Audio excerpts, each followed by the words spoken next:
Now we are in the middle of identifying the extremal number of C5, and then we prove the stability result. How do we use this stability result to prove this theorem?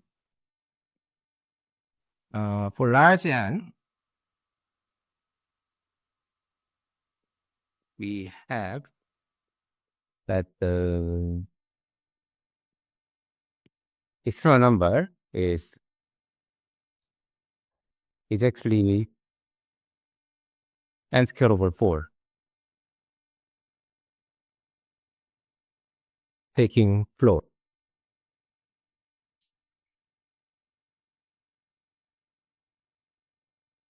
Okay.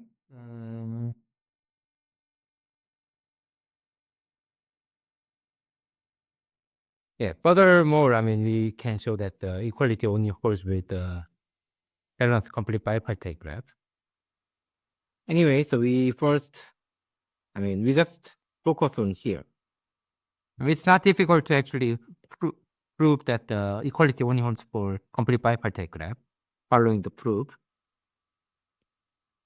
So we first prove this claim. So suppose n is large. If say G prime is on the n prime is large, sorry. If n prime is C5 free n prime vertex graph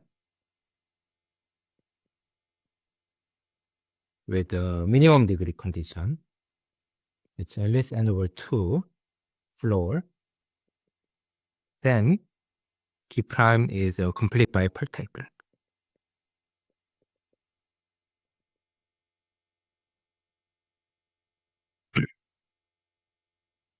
So we can prove this. What? We consider a max cut of the vertices, meaning that we find the partition so that the number of edges between them is maximum. Then what? Then the previous lemma, stability lemma,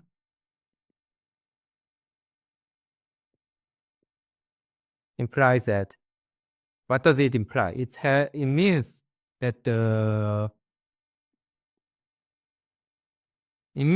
it has a partition x and y so that the number of edges between is here, and then the number of edges inside is at most epsilon n square, because that's the edges you have to delete, right? And the one that give us here, so this lemma give us some partition, some bipartite graph, which automates the partition. So we consider those partition. That isolated vertex you may, put arbitrarily. It's okay. And you have this bipartite graph. And there are better graphs than this, is that you just take the same partition and you don't delete anything between, but you delete all things inside. This is better one. And our mascot should be also better than that.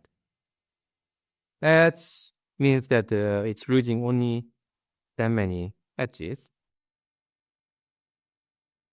So stability lemma implies that the number of edges in X plus the number of edges in Y altogether is at most epsilon n square. Hence, the number of edges in this bipartite graph between X and Y is what?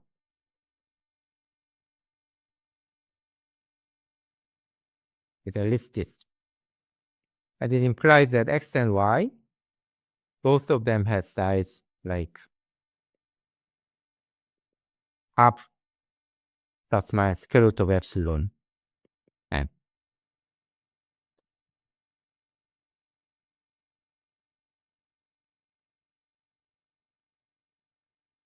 So whenever I write something like A for X plus minus Y, it means that A is at least A x minus Y, it's at most X plus Y. So instead of writing this, we write this. So it means that this is at least half minus square root of epsilon n, and at most half plus square root of epsilon n. Yeah. From here, I mean, deriving this is easy. So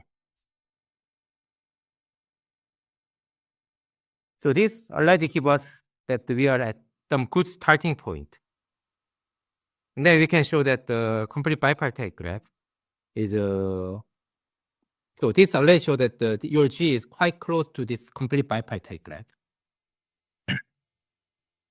And then we show that this balanced complete bipartite graph is better graph than our G. It is local maximum around G.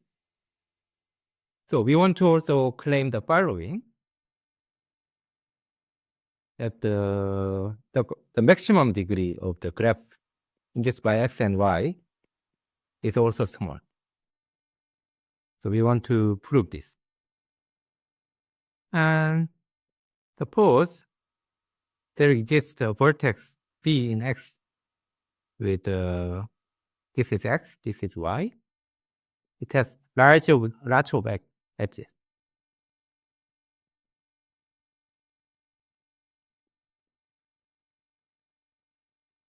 Say this is bigger than 2 square root of epsilon. Then what do we know? As this X, Y is a max cut. Its V has more edges in X, in Y than X.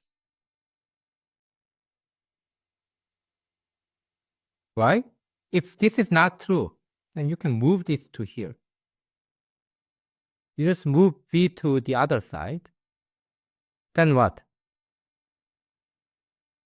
So let's say you have 2 edges here and 4 edges here. 1, 2, 3, 4. Then what? Then these 2 edges are to be deleted to make it bipartite. Okay, so it is max cut. So these 4 edges are counted in this cut. But if you move it to here, the other way. So if you have these 4 edges and 2 edges, these 2 edges are counted in this cut. But if you move it here, now these 4 edges are counted instead. So that the cut is better. The number of edges between increase, which is a contradiction that this is a max cut. So we have this inequality. So what we know? That G is C5, you have this V. And in here, what? The bipartite graph, G between the neighborhood of B in X and neighborhood of B in Y is P4 free. Why? If you have a P4, 4 vertex path, and you get a copy of C5.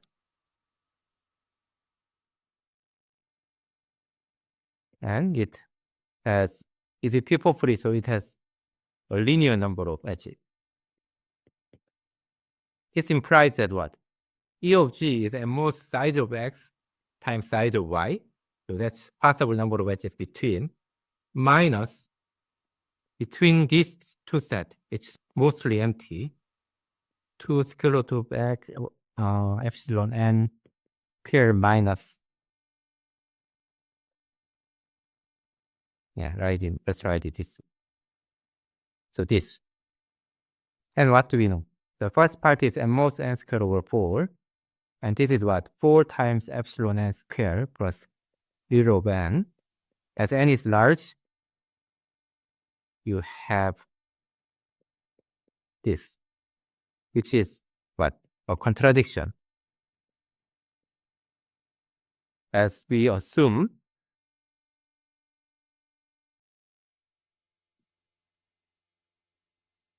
from the stability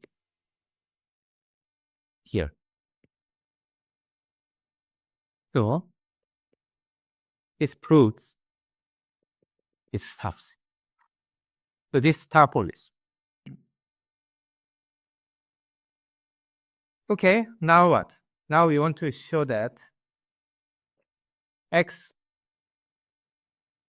is an independent set. If there is an H, UB is in F. Then what?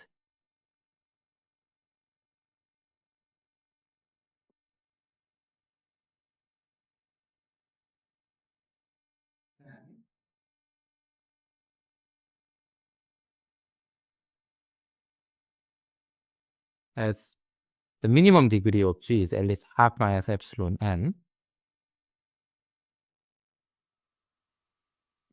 And that's the assumption. And the star, if UB, let's say there is another vortex W, they all have a very small number of neighbors inside of X itself. So by this and this star, UVW has what? At least y minus 6 square root of epsilon and common neighbors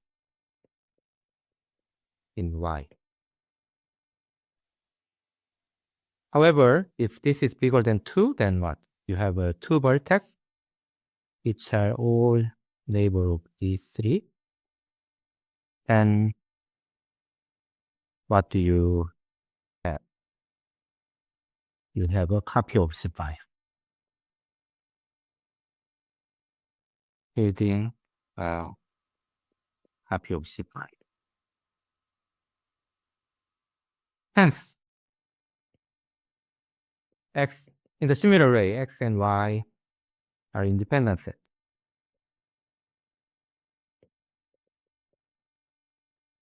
So G is bipartite. And then minimum degree is at least n over 2. Thus, G has to be the two-rank graph. So complete bipartite graph. Allen's complete bipartite. So this proves the claim. So now we know that this holds for graph with minimum degree condition. Then now we are ready to finish the proof of the theorem. So suppose G is on n vertex and is sufficiently large, C5 free graph with more than n square over 4 edges.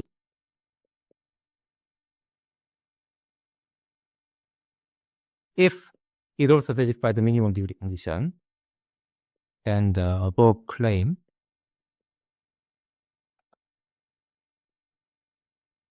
there's a contradiction. So we are done. Otherwise, it has a minimum degree smaller. Let D be such that its average degree is D. Then this D is at least what? Half times half plus 2 over L. We can check it. Even if you have one more edge, this holds. Now we apply the proposition. So which proposition is it? The proposition we have collected. We can ensure minimum degree condition.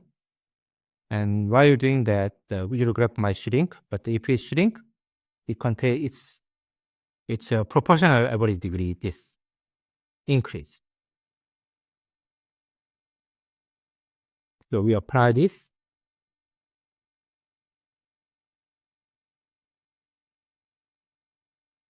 With T minus half being the rho of epsilon to tame on n prime vertex graph G prime with the minimum degree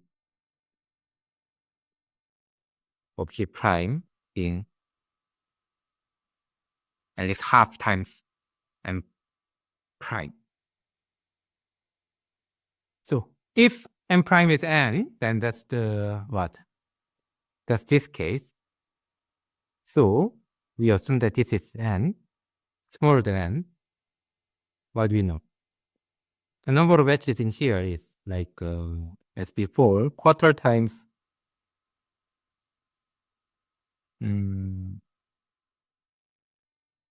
technically this. Let's see how it gives. You have this. So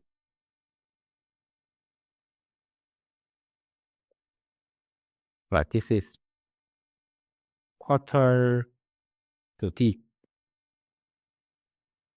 half D times M prime squared plus half D minus half N squared minus M prime squared minus M prime. And what does it become? Even, I mean, whenever this happens, you can see that this is bigger than quarter M prime squared. It is strictly bigger than.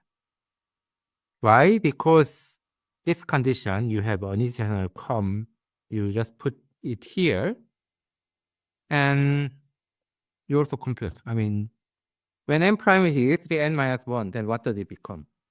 And this is like 2n, and then you multiply it here, then you get like a t minus half n. And due to this is at least 2, and this is 1. So you already have a strict inequality. So this is bigger than half when n prime is just 1 below n. And if n prime is getting smaller and smaller, and this gets bigger and bigger, so it's easy to actually check this. But what happened? The number of edges is bigger than this, and the minimum degree is at least this. Then the previous condition, so it satisfies the previous condition. Minimum degree is at least this, but it cannot be complete bipartite graph. It's contains too many edges. So it contradicts the previous claim. And this proves the theorem.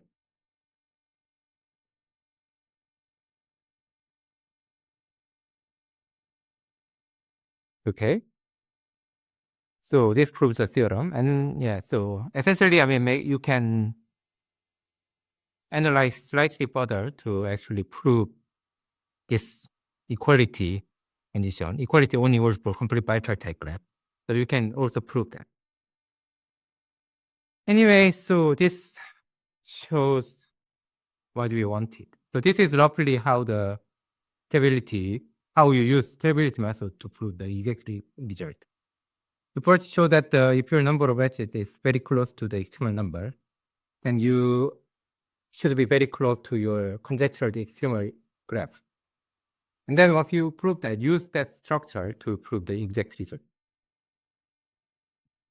And this has applied to many problems in graph-Turan problem, or hypergraph-Turan theory, or extremal set theory, or some other combinatorics problem.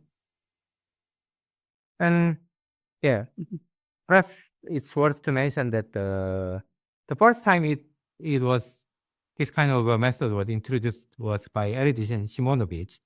They proved the stability result for KR free graph. In fact, they show that if you have a KR plus 1 free graph with at least V with the number of edges being very close to the extremal number, let's write KR. When this holds, then G is very close to R-1 type graph. So G can be made R-1 type by deleting most epsilon and squares.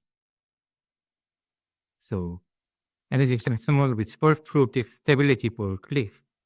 And then, I mean, it's if the motivation to use the similar method for other problems, and then it has developed.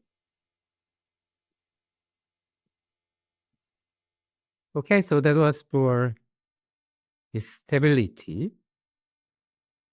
And I will see you in the next video then. Thank you for listening.